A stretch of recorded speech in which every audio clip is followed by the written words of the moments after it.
அனைவருக்கும் எனது அன்பான வணக்கம்.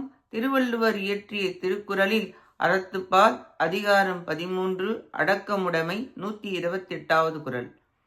ஒன்றானும் தீச்சொல் பொருள் பயன் உண்டாயின் நன்றாகாது ஆகிவிடும்.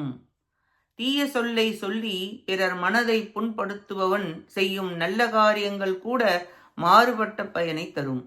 தீச்சொல் என்பது தீங்கு பயக்கும் பொய், கடுஞ்சொல், கோள் சொல்லுதல். தீய சொல் கூறி நல்லதே செய்தாலும் அது அறமாகாது. தீய சொல்களினால் ஒருவரை ஏற்படுத்திய காயம் அந்த சொல் மற்ற எல்லா அறங்களையும் போக செய்யும்.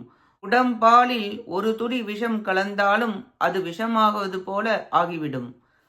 தீச்சொல் என்பது ஒருவர் இல்லாத போது அவர் பற்றி தவறாக கூறுவது, பின்புறம் கூறும் புறங்கூறுவதாகும். பயனில்லாத சொற்களை கூறுதல், மற்றவர் நோகும்படி கூறுவது என்பன செய்யக்கூடாது.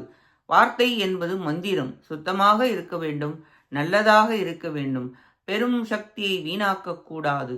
இந்த குறளால் மொழி அடக்கம் கூறப்பட்டது. நன்றி, வணக்கம்.